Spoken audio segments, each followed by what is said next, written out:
আমার তো বিশ্বাসই হচ্ছে না।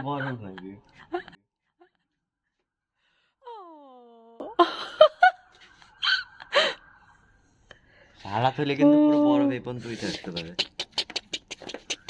আমার নাম লিখেছি, ধরো। তোমার জুতার ফুটপ্রিন্ট। আমার বিশ্বাস করতে কষ্ট হচ্ছে। ফুটপ্রিন্ট। ও বল দাও, মিমিরে বল দাও।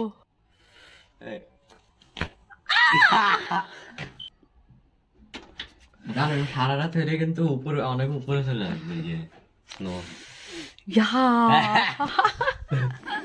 ইংল্যান্ডে গতকাল থেকেই টেম্পারেচার -6 ডিগ্রি চলছে। তো গতকালই অনেক জায়গাতেই স্নো পড়েছে, কিন্তু আমি দেখতে পাইনি। আমি ঘুমাতে যাবার আগে কাল রাতে আমার সবার প্রথম লাইফে ফার্স্ট টাইম স্নো দেখা। তো সকালবেলায় সাইফান আর আমি বেরিয়ে পড়েছি। ওই যে চাঁদটা দেখা যাচ্ছে, এখন 7:45 বাজে। তো সাইফান আর আমি এখন বেরিয়ে পড়েছি। সাইফানের আজকে স্কুল, লম্বা একটা ভ্যাকেশন ছিল, 31st ক্রিসমাস সবকিছু মিলিয়ে। তো সাইফান চলে যাবে স্কুলে, স্কুল বাসে করে, এবং আমি যাচ্ছি জবে। তো এই যে স্নোটা দেখছি, এটা আমার লাইফে প্রথমবার দেখছি, এবং এতটা খুশি লাগছে, মনে হচ্ছে যেন জীবনে আসলে একবার হলেও সরাসরি নিজের চোখে এইভাবে করে স্নো পড়ার দৃশ্যটা দেখার জন্য, এইটার জন্য হলেও একবার হলেও বিদেশে আসা উচিত। আসলে এটা যে কতটা সুন্দর, আমার কাছে মনে হয় যে এটা পিকচার ভিডিও কিছুতেই ক্যাপচার করা পসিবল না।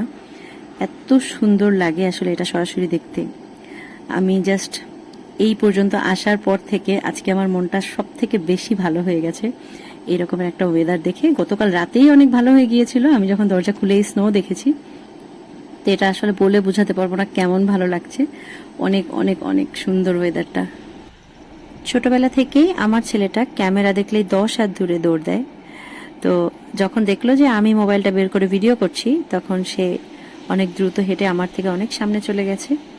আর এই তো এখান থেকেই সাইফান বাসে করে স্কুলে চলে যাবে, আর আমি চলে যাচ্ছি আমার জবে।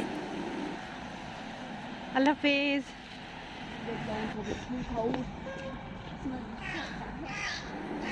মাইনাসের এই ঠান্ডার মধ্যে আমরা একদম জমে যাই, এতগুলো জামা কাপড় পরি, তারপরও এত শীত লাগে।